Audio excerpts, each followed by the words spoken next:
উকবা ইবনে আমির রাদিয়াল্লাহু তাআলা আনহু বলেন, রাসূল সাল্লাল্লাহু আলাইহি সাল্লাম বলেছেন, মা মিন মুসলিমিন, যে কোনো পুরুষ নারী, যে কোনো পুরুষ নারী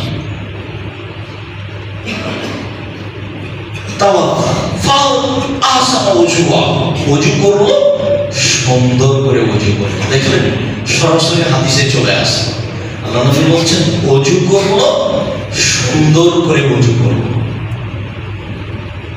সুম্মা সাল্লা রাকাতাইন, তারপরে 2 রাকাত সালাত আদায় করলো। মুকবিলান আলাইহিমা বিকলবিহি ওয়া ওয়াজহিহি, মনে প্রাণে ভয় ভীতি নিয়ে।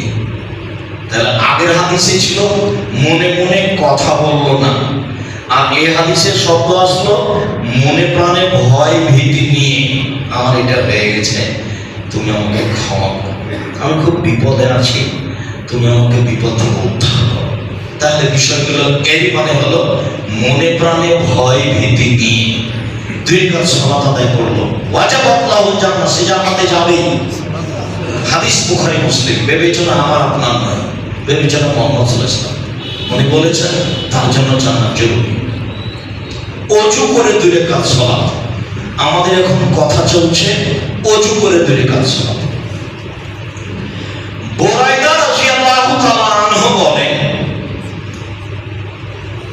রাসূল সাল্লাল্লাহু আলাইহি সাল্লাম একদা ফজরের সালাত আদায় করলেন।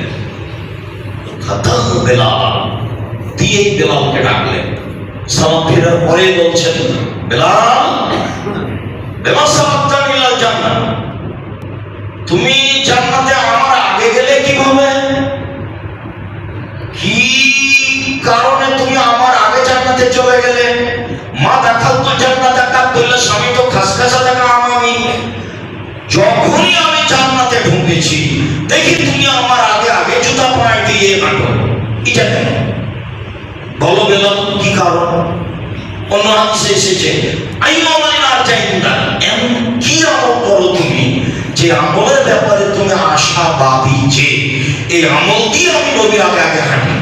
বলো দেখি সেটা কি? কি এমন আমল তোমার কাছে আছে যে আমলের ব্যাপারে তুমি আশাবাদী? হ্যাঁ, আমি এই আমলের কারণেই রাসূলের আগে আগে জুতা পায়ে দিয়ে হাঁটি। বলো তো সেটা কি? তখন বলছে, আল্লাহর নবী, ইয়া রাসূলুল্লাহ, হে আল্লাহর রাসূল, মা দামতু কাতু ইল্লা সালাতু রাকাতাইন, আমি যখনই আযান দিয়েছি তখনই 2 রাকাত সালাত আদায় করছি। আযান দিলে 2 রাকাত সালাত আদায় করি, এটা আমার গতি নীতি বিধি, এটা আমি করি। আযান দিলে 2 রাকাত সালাত আদায় করি। আর ওমা আসাবানে হাদাসুন কাত্ত তাওয়াত্তাতু ইল্লাহ, যখনই আমার ওযু ভেঙে যায় তখনই আমি ওযু করি। ও রাইতু আমাদি দায়রা রাকাতাইন, আর আমি মনে করি যে যেহেতু ওযু করলাম এই দিয়ে আল্লাহকে সন্তুষ্ট করার জন্য 2 রাকাত সালাত আদায় করি। তখন আল্লাহ রাসূল বলেছেন, বেমা বেলাল, বুঝেছি, এই কারণেই তুমি আমার আগে আগে জান্নাতে জুতা পায়ে দিয়ে হাঁটো।